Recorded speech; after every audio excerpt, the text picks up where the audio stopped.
Hi everyone, this is CA Neha Gupta. I welcome you all on this channel.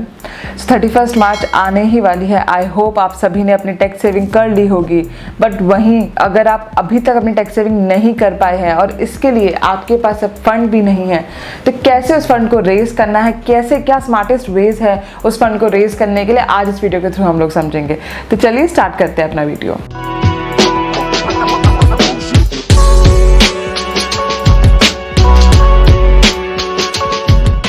Video में आगे बढ़ने से पहले इंश्योर कर ले कि आपने मेरे चैनल को सब्सक्राइब कर लिया है एंड बेल नोटिफिकेशन को भी प्रेस कर दिया है, जिससे आगे आने वाली वीडियो की नोटिफिकेशंस आपको टाइमली मिलती रहे। Let's get to our favourite example, mister Anant. तो मिस्टर अनंत का मुझे कॉल आता है और वो मुझसे पूछते हैं, नेहा मेरे सारे पैसे इन्वेस्टेड हैं और मैंने अभी तक टैक्स सेविंग भी नहीं करी है और मेरे पास फंड भी नहीं है, तो मैं क्या करूँ, क्या तरीके हैं?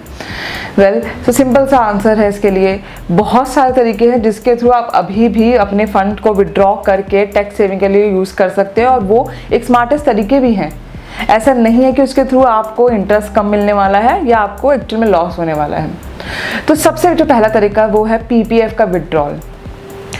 पीपीएफ का विड्रॉल आई होप्स आप सबको पता होगा कि 5 साल की जॉब कंप्लीशन प्लस 1 ईयर के बाद ही आप उसको विड्रॉ कर सकते हैं।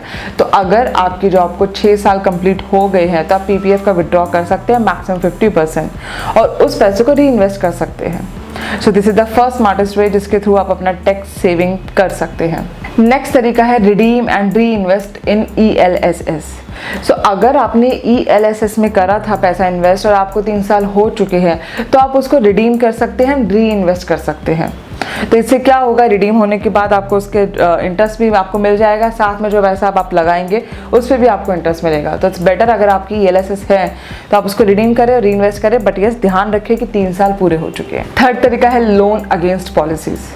सो अगर आपने पॉलिसीज ले रखी है तो मेजरली पॉलिसी कंपनीज लोन देती हैं पॉलिसी के अगेंस्ट। ऑल्दो ये उतना अच्छा तरीका नहीं है क्योंकि उसमें इंटरेस्ट रेट काफ़ी ज़्यादा होते हैं और 10 to 12% तक इंटरेस्ट वेरी करेगा, but yes this is also an option जो आप कंसिडर कर सकते हैं for last moment tax saving. Another way is personal loan. हर कोई पर्सनल लोन ले सकता है और उस पैसे को इन्वेस्ट कर सकता है टैक्स सेविंग के लिए। ऑल्दो ये भी उतना अच्छा मूव नहीं है क्योंकि आपका इंटरेस्ट रेट ज़्यादा हो सकता है, तो इसके लिए आपको पहले प्लान करना पड़ेगा कि आप टैक्स कितना बचा रहे हैं और आपको पैसे पे इंटरेस्ट कितना देना है। दोनों को कंपेयर कर लीजिए, अगर बेनिफिट हो तो ही आप इस सेक्शन के लिए जाइए। एक और तरीका है जिसके थ्रू आप टैक्स सेव कर सकते हैं।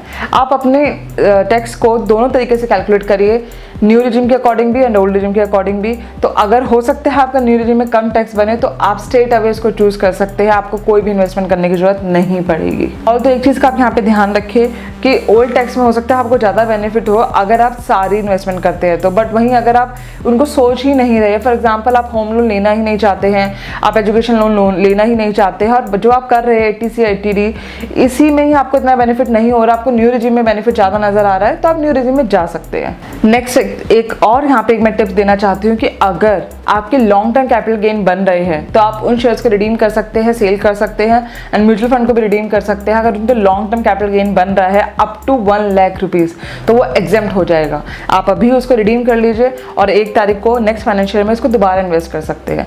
तो इससे क्या होगा, आप 1 लाख रुपए तक का टैक्स बेनिफिट ले जाएंगे। यहाँ पे इट मीन्स 1 लाख रुपए तक का आपको इनकम बेनिफिट मिलेगा, जिसका इम्पैक्ट अगर आप 30% में फॉल करते हो तो सीधा 31,600 की आपके लिए सेविंग है। नेक्स्ट प्रो टिप है harvesting gain and book losses. इसका सिंपल सा तरीका ये है कि जो भी आपको लॉसेस हो रहे हैं शेयर मार्केट में इस टाइम पे, आप उनको बुक कर लीजिए और जो भी आपके पुराने गेन है उनसे एडजस्ट कर दीजिए। इससे आपका नेट गेन कम हो जाएगा और टैक्स भी कम हो जाएगा। बट येस, सोच समझ के सेक्शन को लीजिए। हो सकता है कि आपके लॉसेस उतने ज़्यादा ना हो, अगर ज़्यादा भी हो तो गेन्स को ना कवर कर रहे हो। सोच समझ के इस पर एक्शन लीजिए कि कौन सा शेयर आपको कितना फ्यूचर में गेन देने वाला है।